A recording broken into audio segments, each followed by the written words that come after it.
तो वो जो 2 वीडियोस बनाई है वो भेज भी दे लोगों को, ड्राइव पे अपलोड करके वो लिंक भेजे ना। क्यों कल चल पैसे लगा आपने सस्ते ही रहेंगे।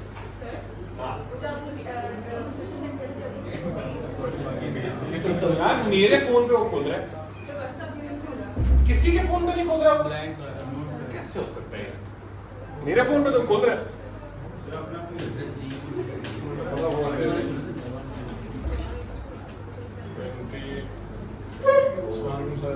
वालेकुम अस्सलाम।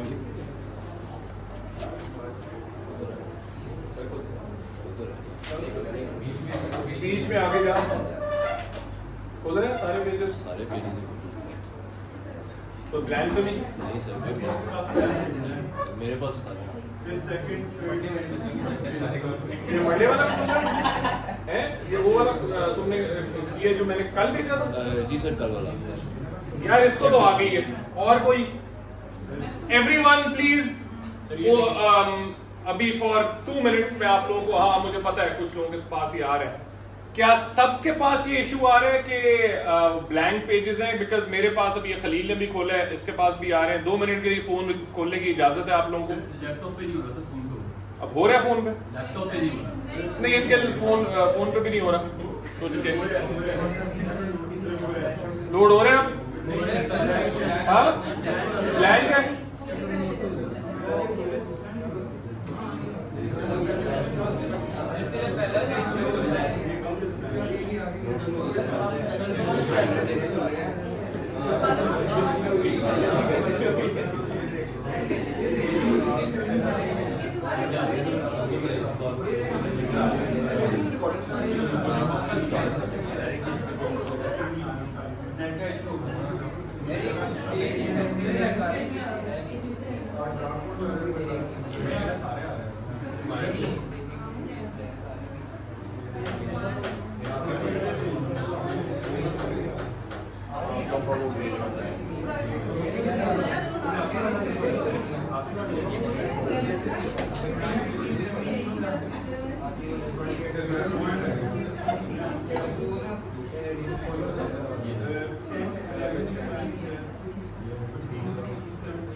अब्दुल मुनीस ख्वाजा, अब्दुल मुमीद, अब्दुल रहमान उमर, अब्दुल रहमान इमरान, अब्दुल्ला आतिफ, अब्दुल्ला मलिक, अब्दुल्ला मकबूल, अब्दुल्ला शहजाद, अब्दुल रहमान नदीम, अमीर खालिद,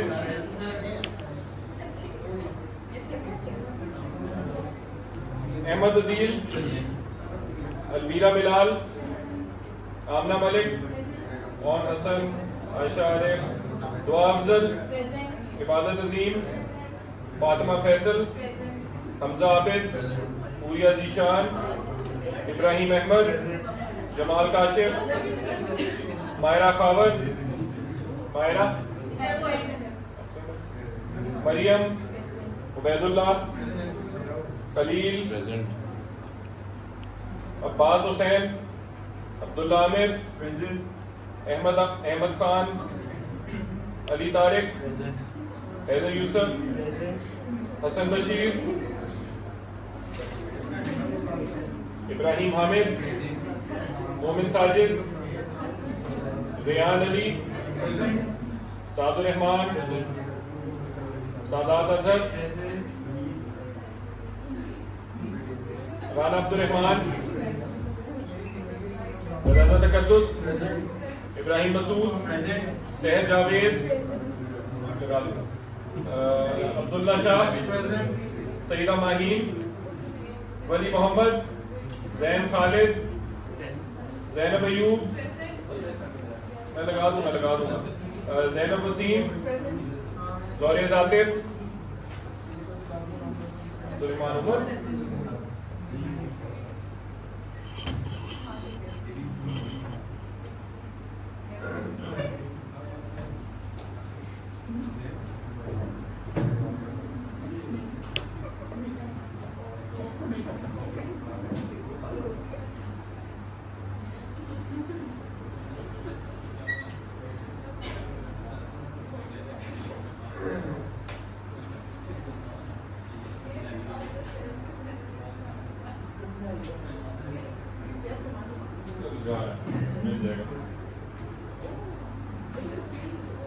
पेन। अच्छा जी, बिस्मिल्लाह, एवरीवन लिसन। सो कल की क्लास में परफेक्ट कंपटीशन हमने काफी हद तक कंप्लीट कर लिया था। एक छोटी सी चीज रह गई जो अभी हम करते हैं, बट उससे पहले वी डिस्कस के परफेक्ट कंपटीशन की सारी इंपॉर्टेंट कैरेक्टरिस्टिक्स क्या हैं। 3 सबसे इंपॉर्टेंट है, वो याद रखने वाली है। Firms are, there are lot of firms, infinite number of firms. Number 2, all firms are price taker firms. ठीक है, they cannot set their own price. Number 3, all firms actually there are no barriers to entry. तीसरा जो main है वो there are no barriers to entry. एक और भी बहुत इंपॉर्टेंट कैरेक्टरिस्टिक है, वो है एफिशिएंसी से रिलेटेड, बट अभी वो क्योंकि हमने पढ़ा नहीं है तो इंशाल्लाह आगे जाकर पढ़ेंगे। ठीक है, but these are the 3 main important characteristics जो अभी तक आपको पता होनी चाहिए। मैंने आपको चैप्टर 3 के नोट्स भेजे हैं, ऊपर लिखा चैप्टर 2 है, लेकिन है ये चैप्टर 3 के नोट्स। पीडीएफ है, इसमें भी ब्लैंक है, फिर मेरे फोन का मसला है। फिर जिनका नहीं खुल रहा है ये, वो फोन के मसले हैं, फिर और कुछ नहीं हो सकता उसका। तो नहीं हो सकता ऐसे, क्योंकि ये अब मैंने अपने आईपैड से डायरेक्टली भेजा तुम लोग। 30 पेजेस में स्क्रीनशॉट देता हूं मैं, चपेड़े मारो 30। अच्छा जी, अच्छा चलो गुड, एप्पल पे शिफ्ट हो सर। अच्छा जी, क्या कहते हैं, पहले हमने जो डायग्राम बनाया था परफेक्ट कंपटीशन का, उसमें मैंने आपके साथ डिस्कस किया था कि ये एमआरएमसी कैसे आया है। पहले यहां पे आपको लेफ्ट पे मार्केट का डायग्राम बनाना पड़ता है। ठीक है, मार्केट का डायग्राम बनाया, उसमें प्राइस सेट हुई, वो प्राइस फिर हम फर्म्स के ऊपर भी ऑब्वियसली चार्ज करते हैं, बिकॉज फर्म अपनी मर्जी की प्राइस चार्ज नहीं कर सकती। जहां ये एमआरएमसी इक्वल है, this is the profit maximising output. ठीक है, सो ये याद रखें, परफेक्ट कंपटीशन में वैसे तो profit maximisation MR equal to MC होती है, परफेक्ट कंपटीशन में इसको पी इक्वल टू एमसी भी लिखते हैं। तो कभी कभी एमसीक्यूज में ऑप्शंस में अगर परफेक्ट कंपटीशन का सवाल आया तो ऑप्शंस में P इक्वल टू एमसी का एक ऑप्शन आ रही होगी, तो that is the correct answer. ये घबराना नहीं है कि सर ने तो MR इक्वल टू एमसी कहा था, बिकॉज परफेक्ट कंपटीशन में MR प्राइस के इक्वल होता है। ठीक है, तो इसीलिए अगर MR इक्वल टू एमसी है वो भी ठीक है, लेकिन क्योंकि हम परफेक्ट कंपटीशन को डिस्टिंग्विश कर रहे हैं तो कई दफा MR इक्वल टू एमसी की बजाय P इक्वल टू एमसी लिखाएगा। ठीक है, it's the same thing only for perfect competition, not for other market structures, और आज वो करेंगे इंशाल्लाह। ठीक है, फिर हमने ऑब्वियसली प्रॉफिट्स देखे थे बड़ी डिटेल में। कल की क्लास में मैंने आपको ये भी बताया था कि भाई ये सब नॉर्मल क्यों है, ये नॉर्मल क्यों है और ये सुपर नॉर्मल प्रॉफिट क्यों है। ठीक है, उसका ताल्लुक ऊपर और नीचे होने से नहीं है, उसका ताल्लुक प्राइस कहां है, प्राइस ऊपर है या प्राइस नीचे है कंपेयर टू एवरेज कॉस्ट। और 3 स्टेप्स याद रखें प्रॉफिट के। Step 1 MR equal to MC से देखना है आउटपुट कितना है। स्टेप 2 हमने देखना है प्राइस और एवरेज कॉस्ट कितनी है इस आउटपुट पे। तो लेट्स सपोज एवरेज कॉस्ट ये ग्रीन वाला देखते हैं, इस आउटपुट पे प्राइस इतनी है और एवरेज कॉस्ट ये है। तो थर्ड स्टेप क्या है, अब लेबल करें ये सुपर नॉर्मल प्रॉफिट है, राइट। और आखिरी चीज जो हमने की थी बहुत इंपॉर्टेंट, वो ये डायग्राम किया था। ये शो करता है परफेक्ट कंपटीशन का लॉन्ग रन में इक्विलिब्रियम परफेक्टली सॉरी मुझे ये नहीं बोलना चाहिए कि परफेक्ट कंपटीशन का लॉन्ग रन में equilibrium, no, perfectly competitive firms का लॉन्ग रन में इक्विलिब्रियम क्या है। क्योंकि अगर मैं कहूं ना परफेक्ट कंपटीशन का लॉन्ग रन में इक्विलिब्रियम है, तो ये एक इंप्रेशन जाएगा कि ये मार्केट की बात कर रहा हूं। मार्केट की बात नहीं हो रही, फर्म की बात हो रही है। ये फर्म के डायग्राम में P equal to MC equal to AC है। ठीक है, तो इसलिए रिमेंबर परफेक्टली कंपेटिटिव फर्म्स का लॉन्ग रन इक्विलिब्रियम कहां होता है, जहां प्राइस, एवरेज कॉस्ट और मार्जिनल कॉस्ट ये तीनों इक्वल हो। उसके पीछे रीजनिंग क्या है मैंने बहुत डिटेल में कल तुम लोगों को समझाया था। डिमांड ज्यादा होना और डिमांड कम होना, दोनों के थ्रू मैंने समझाया था। और ये दोनों डायग्राम बाय द वे आपके नोट्स के अंदर मैंने बनाए हुए हैं। ये ऊपर वाला डिमांड के इंक्रीज वाला डायग्राम है, नीचे वाला as you can see demand के डिक्रीज वाला डायग्राम है। दोनों आपके नोट्स में आ जाएंगे। ठीक है, अच्छा अब एक चीज रह गई है परफेक्ट कंपटीशन की, और वो ये है कि बच्चों अभी तक हमने परफेक्टली कंपेरेटिव फर्म्स की डिमांड कर्व तो हमने ऑब्वियसली डिटरमिन की है। भाई ये डिमांड में जो एमआर है ये डिमांड कर्व है बिकॉज हॉरिजॉन्टल है, ठीक है। सो पहला वाला डायग्राम जो मैंने बनाया था उस पे आते हैं। ये जो एमआर कर्व है ये फर्म का डिमांड कर्व भी है। क्यों? क्या इसका आंसर है? क्योंकि फर्म्स प्राइस टेकर्स हैं, ठीक है, ये याद रखना है। फिर वो जो तुमने कहा है ना परफेक्टली इलास्टिक डिमांड है, वो है इसलिए क्योंकि जो मेजर रीजन है वो प्राइस टेकर वाला है। तो अगर मैं ये पूछूं आपसे कि यहाँ पे परफेक्टली कंपैरेटिव फर्म्स का डिमांड कर्व एमआर के इक्वल है, क्यों? उसका सिंपल आंसर दो लफ्ज है, प्राइस टेकर है firms, right. So price taker होने की वजह से डिमांड परफेक्टली इलास्टिक। फिर उसको इलैबोरेट तुम जिस अच्छी तरीके से करना चाहते हो, ठीक है। सो डिमांड परफेक्टली इलास्टिक है, राइट। अच्छा, तो डिमांड को पता चल गया, हमारे फर्म की डिमांड पता चल गई, लेकिन इस पूरे सिनेरियो में हमने फर्म की सप्लाई नहीं देखी। फर्म की सप्लाई क्या है? अब आज फर्म की सप्लाई को पहले डिराइव करते हैं परफेक्टली कंपैरेटिव फर्म की, ठीक है, फिर आगे चलेंगे इंशाल्लाह। परफेक्टली कंपैरेटिव फर्म की जो सप्लाई कर्व है, इसको ऐसा करते हैं, लेट्स इरेज दिस ताकि दोबारा बने। परफेक्टली कंपैरेटिव फर्म की सप्लाई कर्व के लिए या उसको डिराइव करने के लिए the good thing is we don't need the diagram of the market that we draw on the left. ये we don't need this diagram because we are deriving one firm's supply curve in the perfect competition. This is not needed for that diagram. Only this is needed, but we don't need this average cost curve. There is another curve we need, वो बाद में करते हैं। So thankfully हमें इस curve की जरूरत नहीं, इसलिए नोटिस करें जो मैंने डायग्राम बनाया यहाँ पे मैंने एक ही डायग्राम बनाया, मतलब एक ही एक्सिस बनाया, दो नहीं बनाए आमने सामने, ठीक है। तो ये अच्छी चीज है। सप्लाई कर्व के लिए we don't need the diagram of the market, ठीक है, we only need the diagram of the firm, पहली चीज। दूसरी चीज, अब हम सप्लाई कर्व को डिराइव करते हैं, तो याद रखें वो चाहे परफेक्ट कंपटीशन हो, चाहे मोनोपोली हो, चाहे कोई और मार्केट स्ट्रक्चर हो, जो सबसे इंपॉर्टेंट दो कर्व्स हैं फर्म के लिए वो कौन कौन से? एमआर और एमसी, ठीक है। डिमांड कर्व भी इंपॉर्टेंट होगा, बट यहां पे तो डिमांड कर्व है ही एमआर, ठीक है। तो इसलिए आपने क्या बनाना है? आप बनाए पहले MR,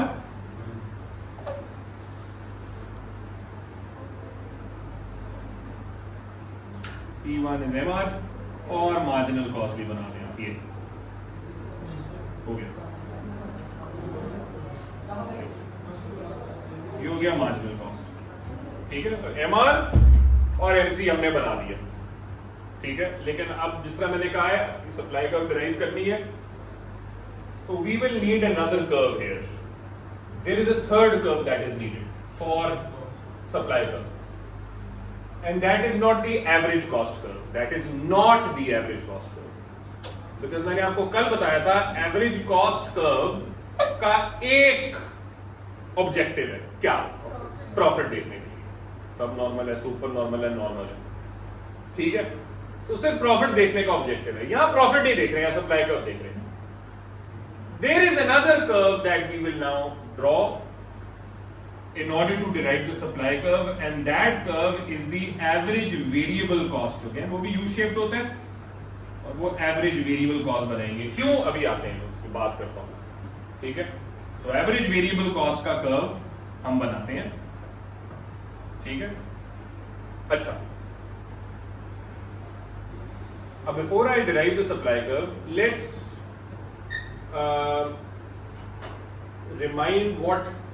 let's remind ourselves what supply is and how do we draw the supply curve. The supply is the willingness and the ability to sell. How do we draw the supply curve? We draw it as an upward sloping curve. We draw it as an upward sloping curve. Why? Because there is a positive relationship between price and quantity supplied. Price बढ़ेगी, quantity supplied बढ़ेगी, so there is a positive relationship. Hence, there will be an upward sloping curve. ठीक है, upward sloping curve बनेगा। अच्छा, इस diagram में एक ऐसा कर्व है जो upward sloping है almost throughout. कौन सा? Marginal cost. तो भाई इस एरिया में, और ये तो हम नहीं ऑब्वियसली सप्लाई कर्व में इनकॉर्पोरेट करेंगे, वो बताऊंगा क्यों नहीं करेंगे। ये नहीं रटा मारना कि इसलिए नहीं करेंगे क्योंकि डाउनवर्ड स्लोपिंग है। अभी मैं बताता हूं इस एरिया को क्यों नहीं हम सप्लाई कर्व में इनकॉर्पोरेट करेंगे। बट एक आइडिया हमें मिल जाता है कि परफेक्टली कंपेरेटिव फर्म की जो सप्लाई कर्व होगी वो एक्चुअली मार्जिनल कॉस्ट से डिराइव होगी। लेकिन अब मैं आपको ये दिखाऊंगा कि मार्जिनल कॉस्ट का पूरा एरिया सप्लाई कर्व नहीं बनेगा। इवन मार्जिनल कॉस्ट का वो पूरा एरिया सप्लाई कर्व नहीं होगा जो अपवर्ड स्लोपिंग है। स्टूडेंट्स कहते हैं अच्छा अच्छा ये तो छोड़ें, यहां से लेकर यहां तक सप्लाई कर्व है। नो, क्यों? चलो अब वो देखते हैं। यहां पे मैं कुछ एमआरस बना रहा हूं।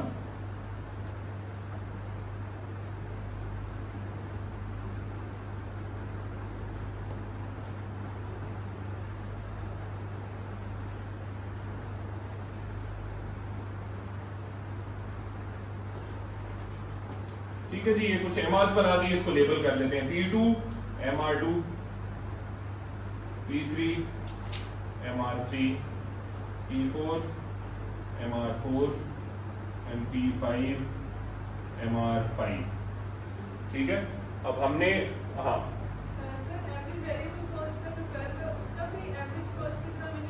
जी जी जी जी बिल्कुल चैप्टर 2 में करें।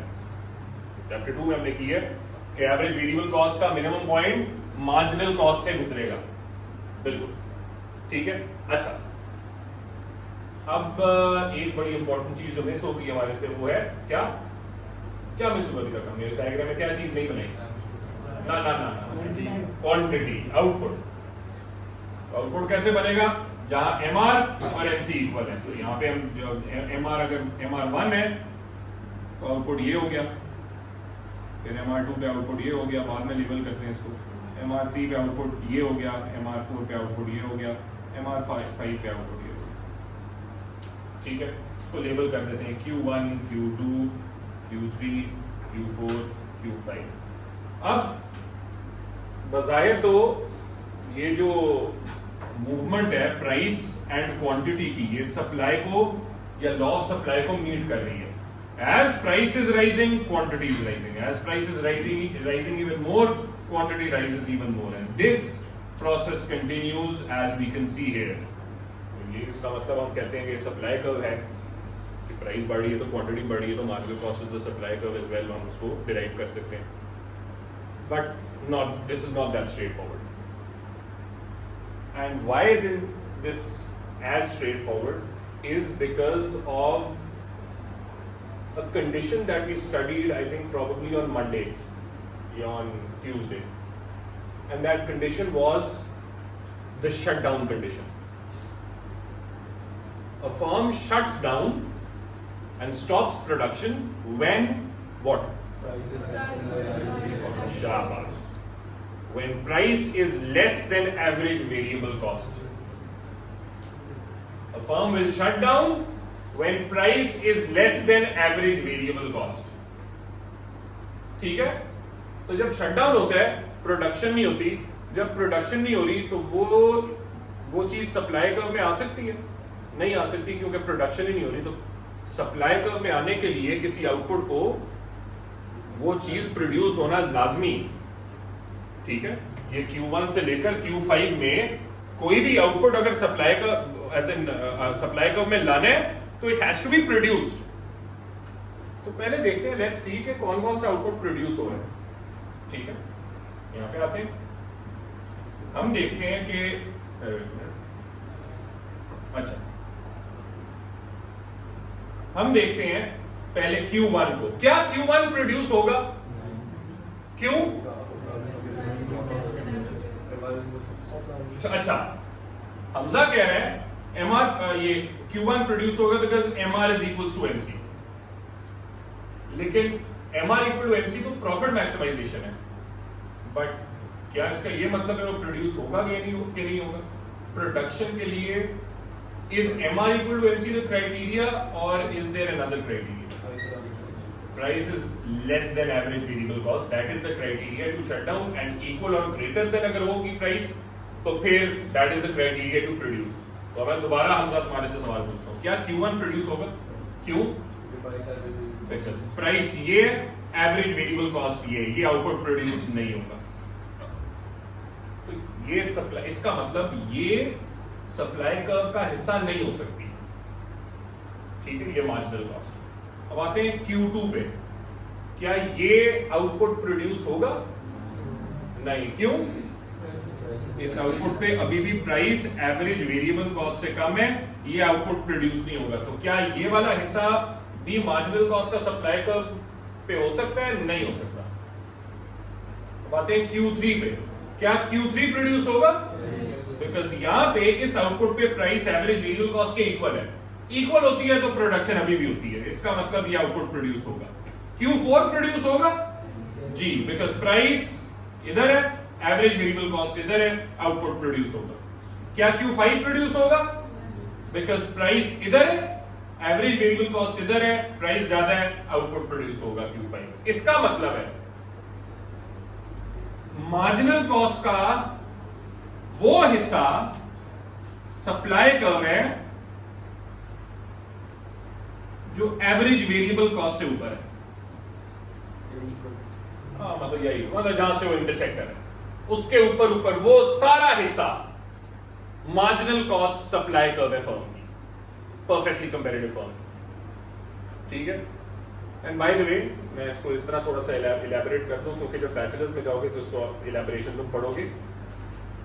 This is the short run supply of the firm, ठीक है। अब मुझसे ये अली पूछेगा, सर शॉर्ट रन कहां से आ गई? शॉर्ट रन के इधर से हमने बात कर ली, क्योंकि शटडाउन कब होता है? शॉर्ट रन में। लॉन्ग रन सप्लाई कर्व देखनी है, उसके लिए फिर हमें एक और फिर एक और कर्व चाहिए उसके लिए, वो एवरेज टोटल कॉस्ट है, वो अभी आपके कोर्स में नहीं है, ठीक है।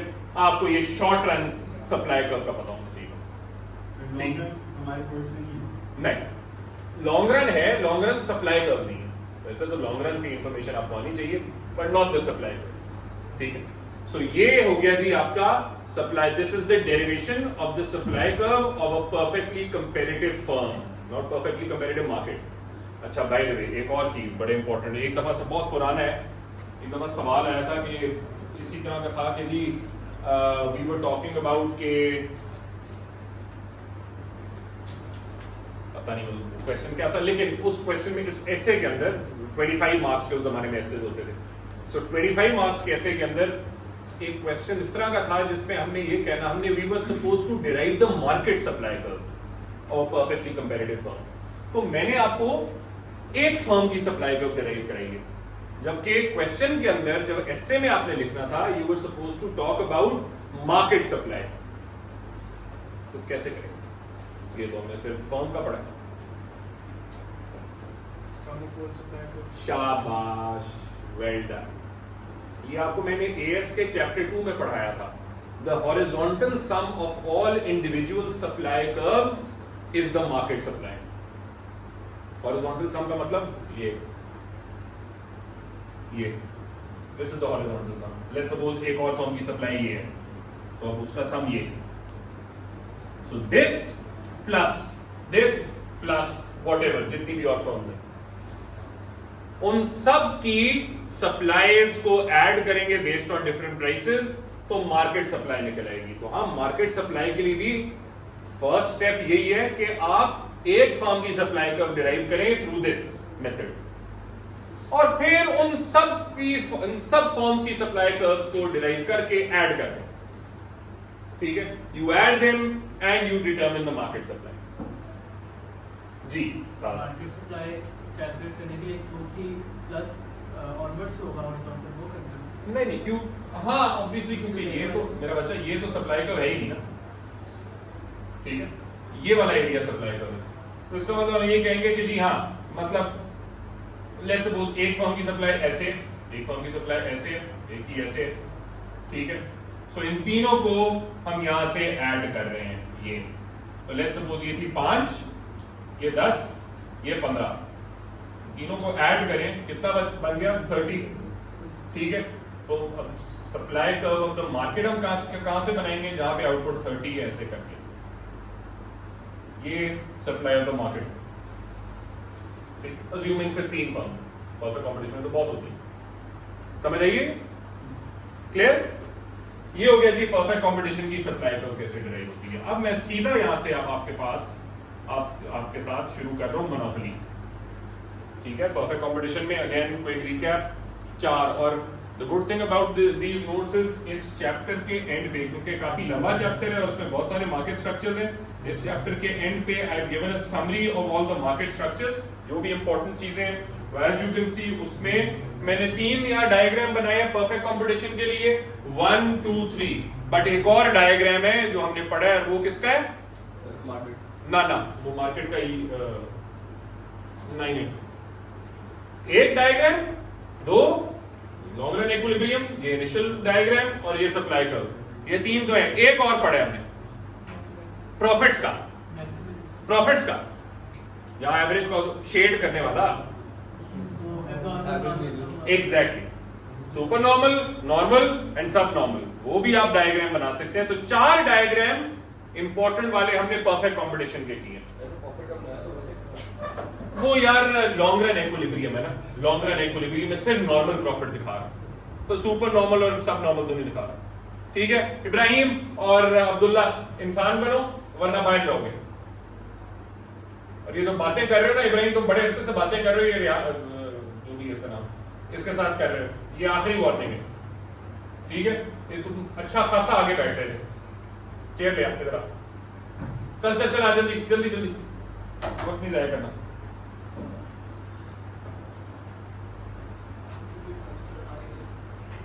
कोई टाइम नहीं बातें करने का क्लास के अंदर। आजा आजा आजा आजा, कोई नहीं सादात का सर तोड़ दे। इधर फोन ना थोड़ी मत बेटा, बस सीधा, चेयर सीधी, थोड़ी पीछे पीछे पीछे कर ले यार, नहीं खाता कोई तुझे पीछे, और थोड़ी कर ले बस। अच्छा जी, अब आते हैं मोनोपोली पे। मोनोपोली मैंने आपको बताया परफेक्ट कंपटीशन से कंप्लीटली ऑपोजिट होती है। परफेक्ट कंपटीशन में बहुत ज्यादा फर्म्स, बहुत ज्यादा कंपटीशन, इन्फिनिट कंपटीशन। मोनोपोली में पहली main characteristic, there is only one dominant firm. Again please ये ना समझें, अगर मैं जो डेफिनेशन मैंने ये बताई है, इसका ये मतलब नहीं है कि मोनोपोली में सिर्फ एक ही फर्म है। नो, और फर्म्स होंगी मोनोपोली के अंदर, बट मोनोपोली की खासियत ये है that there is one dominant firm in the market, that is basically dominating the market, that is powerful in the market, जिसके पास सबसे ज्यादा मार्केट पावर है। बाकी फर्म्स के पास कोई मार्केट पावर नहीं होती मोनोपोली के अंदर। नॉर्मली मैंने यहां लिखा है, ये ऐसी फर्म्स होती है जिनका मार्केट शेयर 50% से ज्यादा होता है, लेकिन कुछ केसेस में और कुछ बुक्स में आपको ये मिलेगा कि मोनोपोली इसलिए भी उसमें भी कंसिडर की जा सकती है जब एक फर्म के पास 25% से ज्यादा मार्केट शेयर हो। अब आप कहोगे सर इसका क्या मतलब है, 25% से ज्यादा और यहाँ 50% लिखा हो। वो नहीं, इकोनॉमी नहीं, मार्केट ही होती है, पर वो डिपेंड करता है मार्केट में कितनी फर्म्स हैं। एक फर्म है जिसका 30% मार्केट शेयर है और बाकी फर्म्स हैं जिसका 1% मार्केट शेयर है, तो नेचुरल सी बात है मोनोपोली जो है वो भी 30% वाली है, क्योंकि उसका कंपैरिजन ही कोई नहीं हो बेचारी, वो जो 1-2% मार्केट शेयर पे बैठी है। ठीक है, उसी तरह लेकिन कुछ ऐसी इंडस्ट्रीज हैं जहां पे वो छोटी फर्म्स का 10% मार्केट शेयर हो सकता है, लेकिन फिर वो जो बड़ी फर्म है उसका 60% मार्केट शेयर, तो फिर उसमें वो monopoly, right. So there is one dominant firm in the market, ये पहली कैरेक्टरिस्टिक है। और दूसरी कैरेक्टरिस्टिक सबसे important, firms are price makers, price setters. Monopoly firm, अच्छा बाय द वे एक और जरा क्लैरिफिकेशन, क्योंकि बच्चे इसको कंफ्यूज करते हैं। मोनोपोली फर्म नहीं है बच्चों, मोनोपोली क्या है? मार्केट है, मार्केट स्ट्रक्चर का मार्केट है, उसके अंदर जो डोमिनेंट फर्म है उसको मोनोपोलिस्ट कहते हैं। ठीक है, तो ये गड़बड़ नहीं करनी कि उस फर्म को मोनोपोली कह दिया तुमने, फर्म मोनोपोली नहीं है। ठीक है, हाँ ये कह सकते हो फर्म के पास मोनोपोली पावर है, या इन सिंपल वर्ड्स वो कह सकते हो कि जी मोनोपोलिस्ट है। So that monopolist firm is a price setter या प्राइस मेकर फर्म। इसका क्या मतलब होता है? इसका मतलब यह है कि जब एक फर्म ने प्राइस सेट करनी है तो वो देखेगी मैंने अपना प्रोडक्ट को कितना सेल करना है। तो मुझे बताओ हमजा, अगर तुमने कोई चीज, तुम चेयर्स बेच रहे हो, तुमने चेयर्स ज्यादा बेचनी है तो प्राइस क्या करोगे? कम करोगे, क्योंकि तुमने मार्केट की डिमांड को कैप्चर करना है। अब क्योंकि हम डिमांड को डिराइव कर रहे हैं, सॉरी मुझे ये कंप्लीट कर ले तो फिर मैं क्वेश्चंस लेता हूँ। Just give me 3 minutes. So क्योंकि एक फर्म जो प्राइस मेकर फर्म होती है, चाहे वो मोनोपोली हो चाहे और कोई भी मार्केट स्ट्रक्चर हो, जब एक मोनोपोली फर्म अपने प्रोडक्ट की प्राइस सेट करती है तो हमेशा वो बेस करती है ऑन कि यार मार्केट में सेल्स बढ़ रही है कि नहीं। ठीक है, सेल्स का मतलब है not money wise, not dollars, यहां सेल्स मैं कह रहा हूं क्वांटिटी वाइज। तो अगर मैंने लॉ ऑफ डिमांड क्या कहता है, अगर मैंने सेल्स बढ़ानी है प्राइस को क्या करना है? कम करना है। इसी वजह से, और अभी इसका टेबल इंशाल्लाह मैं आपके सामने करता हूं क्वेश्चंस आपके लेने के बाद, यहां पे टेबल आएगा तो यू विल सी कि अगर मैंने सेल्स को क्वांटिटी वाइज बढ़ाना है तो मुझे प्राइस को कम करना है। ठीक है, ये प्राइस मेकर की खासियत है, राइट? अब बच्चे कह सकते हैं कि सर ये तो मोनोपोली है, इसका तो कोई कंपटीशन ही नहीं है, तो ये प्राइस क्यों कम करेगा? क्योंकि सेल्स अगर इसने ज्यादा करनी है तो ऑब्वियसली साथ में कस्टमर की अफोर्डेबिलिटी भी तो देखनी है ना, सिर्फ कस्टमर तो कंपटीशन तो नहीं देखना सर। तो कस्टमर की अफोर्डेबिलिटी देख के वो ये कहता है कि जी अगर मैंने सेल ज्यादा करनी है तो ऑब्वियसली प्राइस कम करनी पड़ेगी, चाहे मेरे पास कितनी ही मार्केट पावर क्यों ना हो। हाँ, तो डिमांड इनइलास्टिक होगी काफी, अभी देखते हैं, डिमांड विल बी काफी इनइलास्टिक, राइट? लेकिन फिर भी डाउनवर्ड स्लोपिंग तो होगी। ठीक है, ये नहीं कि अपवर्ड स्लोपिंग, कि मैंने सेल ज्यादा करनी तो प्राइस बढ़ाओ, नहीं, राइट? तो डाउनवर्ड स्लोपिंग डिमांड ही होगी। हाँ ज़ैनब, पहले आप बताएं। अब्दुल्ला, ठीक है, चले गुड। सो अब इस टेबल को हम गो थ्रू करते हैं। उससे पहले तो हमें पता होना चाहिए, जिस तरह मैंने आपको बताया, कि क्योंकि एक प्राइस मेकर फर्म ने प्राइस कम करनी है क्वांटिटी सेल्स की बढ़ाने के लिए, तो हमें यह पता है अब डिमांड परफेक्टली इलास्टिक नहीं है। परफेक्ट कंपटीशन की तरह डिमांड ऐसे नहीं बनेगी अब प्राइस लाइन, अब डिमांड बनेगी इस तरह डाउनवर्ड स्लोपिंग, और हमें पता है डिमांड और एआर सेम होते हैं। ठीक है, सो डिमांड और एआर क्योंकि सेम होंगे, इबादत मैंने कल क्या कहा था? बैक करो। तो क्योंकि डिमांड और एआर सेम होते हैं तो उसकी वजह से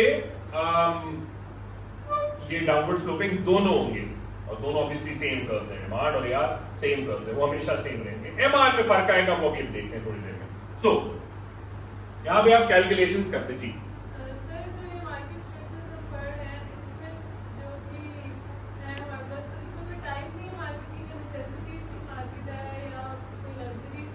नहीं, उसकी बात हम नहीं करते, हम बात कंपटीशन की करते हैं। ऐसा नहीं होता कि मोनोपोलीज जो होती है वो स्पेसिफिकली नेसेसिटी मार्केट में किसी भी मार्केट में हो सकती है, किसी भी मार्केट में हो सकती हैं, होती है यानी दैट इज डिफरेंट, बट किसी भी मार्केट में हो सकती है। हमारा ज्यादा फोकस प्रोडक्ट की टाइप पे नहीं है, हमारा ज्यादा फोकस फर्म्स की टाइप पे। वी विल बी, बट नहीं, there are 4 determinants of PED. There are 4 determinants of PED. Chapter 3 AS curriculum. One is nature of the product, luxury versus necessity. But then there is the second one, number of substitutes.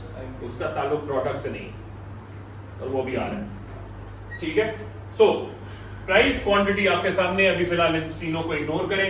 Price as we can see, अगर sales quantity wise बढ़ानी है, price को कम करना है, simple. ठीक है, अब आते हैं टोटल रेवेन्यू पे। तो टोटल रेवेन्यू आपको पता है सिंपल तरीका है प्राइस इनटू क्वांटिटी का। तो वैदुल्ला मुझे बताएगा, अगर आपकी क्वांटिटी 1 है तो टोटल रेवेन्यू कितना है? कैसे?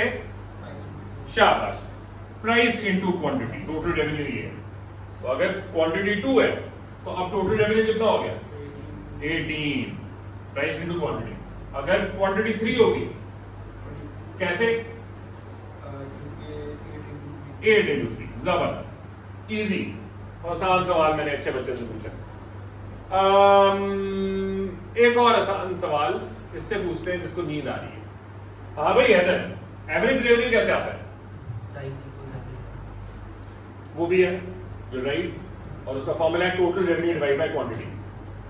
सो इसने बात ठीक की है कि प्राइस और एवरेज रेवेन्यू हमेशा इक्वल होते हैं। एज यू कैन सी ये और ये इक्वल है, जो मर्जी हो जाए एवरेज रेवेन्यू और प्राइस सेम होंगे, चाहे प्राइस टेकर है चाहे प्राइस मेकर है, उसमें फर्क नहीं है। ठीक है, और आप डायग्राम उसको कैलकुलेट भी कर सकते हो। तो मुझे बता, अगर हैदर क्वांटिटी 2 है तो एवरेज रेवेन्यू 9 कैसे आया? 18 डिवाइडेड बाय 2, 9, वो प्राइस के इक्वल है। तो अब अगला भी बता दे आखिरी, अगर अच्छा मुझे बता 5 यूनिट्स पे एवरेज रेवेन्यू 6 क्यों है? 5 मल्टीप्लाई बाय 6, तो वो तो ठीक है, तो 30 डिवाइडेड बाय 5 ये बोलना, 30 divided by 5 is 6, which is obviously the same as price. You don't need to calculate this क्योंकि obviously price and average revenue are the same. ठीक है, अब आते हैं MR पे। ठीक है, तो MR बताएगा सादात, MR का नहीं, इसीलिए मैंने थोड़ा मुश्किल सवाल पूछा। MR का फॉर्मूला क्या है? तो जो एक्स्ट्रा आपको एक्स्ट्रा क्वांटिटी में मिलता है, एक्स्ट्रा क्या मिलता है? चपेट, एक्स्ट्रा रेवेन्यू, एक्स्ट्रा, हाँ, एक्स्ट्रा रेवेन्यू जो एक एक्स्ट्रा यूनिट पे मिलती है। तो फॉर्मूला क्या है? ये फॉर्मूला यहाँ लिखा हुआ है, पढ़ जरा इसको। Change in total revenue divided by change in. Good, अब मुझे बता, अगर क्वांटिटी 0 थी, टोटल रेवेन्यू कितना था? 0। तो जब पहला यूनिट बनाया मैंने और पहला यूनिट सेल किया है, तो एक्स्ट्रा रेवेन्यू कितना मुझे मिला? तो इसका मतलब मार्जिन रेवेन्यू कितना होगा? जबरदस्त। अब जब दूसरा यूनिट बनाया है, मैं सवाल और से सुनिए, 2 यूनिट्स का रेवेन्यू कितना है? शाबाश। सेकंड का कितना है? शाबाश, तो मार्जिन रेवेन्यू 8। थर्ड यूनिट का एक्स्ट्रा रेवेन्यू कितना है? 6, तो मार्जिन रेवेन्यू 6 हो गया, एंड सो ऑन। ठीक है, गुड, शाबाश। तो इसका मतलब आप देख रहे हो MR, as you can see, आसानी से निकाल दिया। चलो यहां पे भी निकाल लेते हैं कि अगर 5वां यूनिट बनाया तो एक्स्ट्रा रेवेन्यू आपका 2 हो रहा है, तो मार्जिनल रेवेन्यू 2 हो गया। अब as you can see MR भी गिर रहा है, AR भी गिर रहा है, लेकिन MR ज्यादा से गिर रहा है। ठीक है हमजा, अब तो अपने दिमाग में चला गया ना। AR और MR दोनों गिर रहे हैं, बट MR ज्यादा से गिर रहा है। अब ना आजकल मैं तुझसे सवाल कम पूछ रहा हूँ, पिछले 4 दिन से पहली दफा मैंने सोचा कि तू भी सो जाती क्लास के अंदर। So MR as you can see गिर रहा है, AR गिर रहा है, आमना कौन सा ज्यादा गिर रहा है? इसका मतलब जो कर्व बनेगा दोनों डाउनवर्ड स्लोपिंग होंगे, ज्यादा डाउनवर्ड स्लोपिंग कौन सा होगा? शाबाश। तो अब आते हैं जी हम डायग्राम्स के ऊपर। पहले ये डायग्राम मैं आपको एक आइडिया दे दूं, बिकॉज ये बड़ा जरूरी डायग्राम है एमसीक्यूज के लिए, तो फास्ट सॉल्व है। मैंने आपको एएस के चैप्टर 3 के अंदर जब पीईडी कर रहे थे, तो मैंने आपको एक लिनियर डिमांड कर्व बनाकर दिखाई थी कि एक लिनियर डिमांड कर्व के मिड पॉइंट से ऊपर तक एरिया, उसकी डिमांड इलास्टिक होती है। पीईडी इलास्टिक 1 से ज्यादा होती है, क्योंकि प्राइस हायर पे डिमांड इलास्टिक होती है। और मिड पॉइंट से नीचे वाले एरिया को हम कहते हैं इसकी पीईडी इनइलास्टिक है, क्योंकि प्राइस कम हो गई तो डिमांड रिलेटिवली इनइलास्टिक होती है। और मिड पॉइंट को क्या कहते हैं? Unitary elastic. परफेक्टली इलास्टिक होता है, मतलब यूनिटरी इलास्टिक। ठीक है, यूनिटरी इलास्टिक क्योंकि मिड पॉइंट है तो पीईडी 1 के इक्वल होगा। परफेक्टली इलास्टिक का मतलब इंफिनिटी होता है। ठीक है, अच्छा ये भी बच्चे कहते हैं, अच्छा ये भी प्लीज सुन लो, एमसीक्यूज में ये गड़बड़ करोगे तुम लोग। यूनिटरी इलास्टिक का मतलब 1 होता है, कई बच्चे कहते हैं यूनिटरी इलास्टिक का मतलब 0 होता है। 0 पीईडी कब होती है? Perfectly inelastic.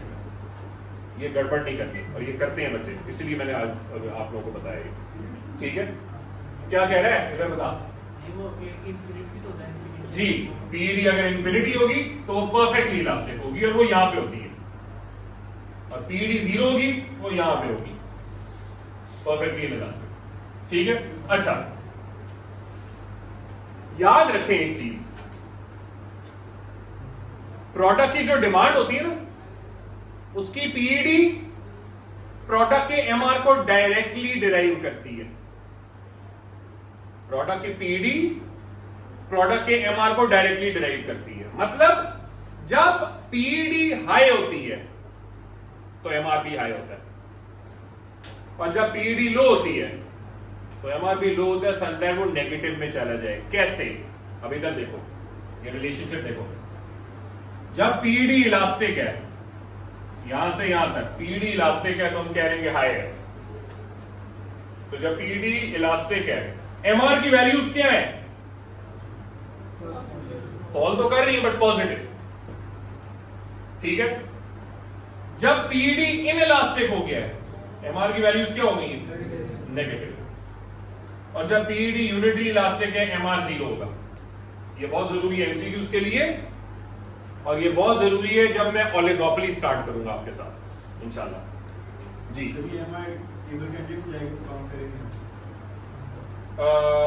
क्या कह रहे हैं? हाँ, मतलब बनाओ, बिल्कुल बनाओ, बिल्कुल एक्चुअली बनाना चाहिए। आप नेगेटिव एमआर को दिखाओ जरूर अपने डायग्राम के अंदर, ठीक है। तो एक्चुअली उसका डायग्राम बना लेते हैं। यहां पे इसको इरेज करते हैं। नाउ लेट्स ड्रॉ मोनोपोली का diagram.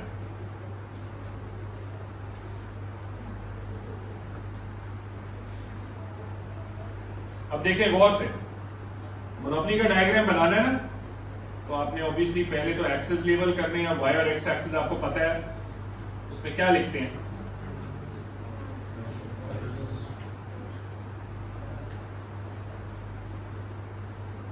Revenue slash cost output, revenue slash cost output. अब दो सबसे इंपॉर्टेंट कर्व्स है जो हमने बनाने हैं, एमआर और एमसी।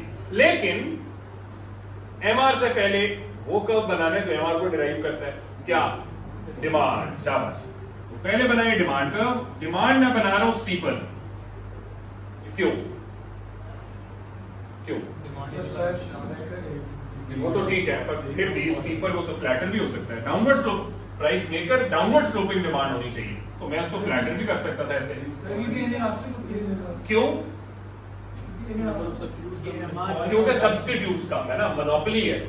मोनोपोली में एक डोमिनेंट फर्म है, चलो छोटी छोटी बाकी फर्म्स होंगी तो सही, पर वो उसके सब्स्टिट्यूट तो प्रोवाइड नहीं कर सकते। वो मोनोपोली फर्म के साथ कंपीट नहीं कर सकते, ठीक है। इसीलिए डिमांड रिलेटिवली इनइलास्टिक है, इसको लेबल करें D इक्वल टू AR, ठीक है। फिर ये MR है, ये MR है, ठीक है।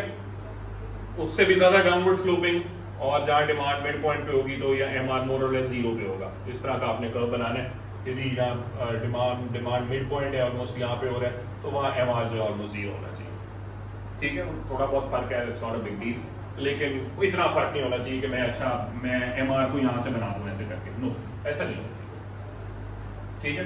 सो ये हो गया एमआर, ये डिमांड। अगला कर्व कौन सा जरूरी है? Marginal cost. मार्जिनल कॉस्ट बनाए,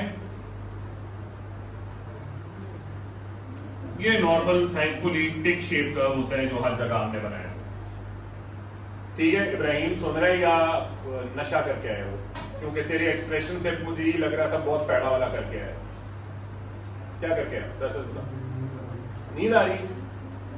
ये बात नहीं, तो सामने बैठाया हुआ भी नींद आ रही, चपेट मार अपने आप, ठीक हो जाएगा।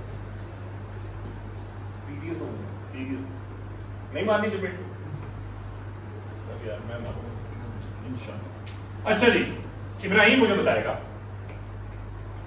ये डायग्राम बना लिए। अब अगली चीज हमने क्या डिटरमिन करनी? आउटपुट। चल ये भी बता, आउटपुट कैसे करेंगे? पिछले 4 दिन से रो पिट गया उसके ऊपर। दो चीजें इक्वल होती है, चल ये भी बता दी मैं। शाबाश मेरा बच्चा, देख ले यार, मैं चाहता हूं कि तू जीत जिंदगी में यार, तू बस हारने के चक्करों में। ये है मोनोपोली का आउटपुट, ये मोनोपोली का कह सकते हैं इक्विलिब्रियम है, बट मैं इक्विलिब्रियम पे आता हूं अभी थोड़ी देर में। बट दिस इज जहां एमआर एमसी इक्वल है, ये मोनोपोली का आउटपुट हो गया। फिर अब प्राइस कैसे डिटरमिन करें और सा देखना भाई। अब जरा टाइम थोड़ा है तो इसलिए एक दो चीजें जरा मैंने करनी है तो थोड़ा सा पेस तेज होगी। चपेट मारनी। अच्छा जी, प्राइस कैसे देखनी है? प्लीज प्राइस ये ना करना, ये गलत है। क्यों? प्राइस कैसे डिटरमिन होती है? डिमांड से। डिमांड से। तो आप इस लाइन को ऊपर लेकर जाएं, ये हो गई आपकी प्राइस जो मोनोपोली चार्ज करती है। This is the price that the monopoly charges and this is the output जहां एमआरएमसी के इक्वल है। अब this is not the end of this diagram because now I want to show you how we use this diagram to compare a monopoly market with a perfectly competitive market. Notice करो, मैंने कहा है monopoly market को perfectly comparative market से compare करना है। मैंने ये नहीं कहा मोनोपोली फर्म को परफेक्टली कंपेरेटिव फर्म से कंपेयर करना है। कोई कंपैरिजन ही नहीं है। मोनोपोली ये है, परफेक्टली कंपेरेटिव मार्केट एक डॉट भी नहीं है। परफेक्टली कंपेरेटिव फर्म एक डॉट भी नहीं है। फर्म टू फर्म कोई कंपैरिजन नहीं है, मार्केट टू मार्केट की बात कर रहे हैं। सो एक perfectly comparative firm perfectly comparative market का मोनोपोली मार्केट में जो ऑब्वियसली जिसमें वो मेन फर्म है, तो उस फर्म से इसेंशियली क्या कर रहे हैं हम? उस फर्म से जो मोनोपोली या मोनोपोलिस्ट फर्म है, उस फर्म से परफेक्टली कंपेरेटिव मार्केट को कंपेयर करेंगे। क्योंकि मोनोपोली मार्केट है ना, जो मोनोपोलिस्ट फर्म है that is the market, it controls the market. तो हम उसी को कंपेयर कर रहे हैं, ठीक है। और एक और चीज ये शायद मैंने तुम लोगों को अभी तक नहीं बताई, रिमेंबर परफेक्ट कंपटीशन में बैरियर्स टू एंट्री 0 है, मोनोपोली में क्या है? बहुत हाई। पागल। हाँ, तो कह रहा है ही बहुत सारे बैरियर्स, सबसे ज्यादा बैरियर्स मोनोपोली में, ठीक है। तो अब मैं इस डायग्राम को कंपेयर करूंगा अभी नहीं परफेक्ट कंपटीशन और मोनोपोली को कंपेयर करने के लिए। तुम्हें पता है मैंने इक्विलिब्रियम या परफेक्ट कंपटीशन का यहां बनाए, इसको अब मैं लेबल कर देता हूं EM से, मोनोपोली का इक्विलिब्रियम। अब मैं यहां पे परफेक्ट कंपटीशन का इक्विलिब्रियम देखना है। परफेक्टली कंपेरेटिव मार्केट का इक्विलिब्रियम किधर होता है? मार्केट की बात कर रहा हूं। नहीं, जहां डिमांड एंड सप्लाई इक्वल है, वो तुम्हारी बात ठीक है क्योंकि यहां सप्लाई मैंने भी बनाया हुआ, वो एमसी से निकलेगा। बट अगर मैं पूछूं आपसे परफेक्ट कंपटीशन के मार्केट का इक्विलिब्रियम किधर है, आपने बताना है डिमांड इक्वल टू सप्लाई। मेरी बात नहीं माननी। वो जो डायग्राम्स मैंने पीछे बनाए हैं, ये मार्केट का डायग्राम बनाया ना, मार्केट का डायग्राम का इक्विलिब्रियम कहां होता है? जहां डिमांड एंड सप्लाई इक्वल है। तो हम क्या कर रहे हैं? कंपैरिजन कर रहे हैं परफेक्ट कंपटीशन का कि मार्केट का मोनोपोली मार्केट के साथ, ठीक है। तो मुझे बताओ यहां पे डिमांड एंड सप्लाई इक्वल कहां पे है?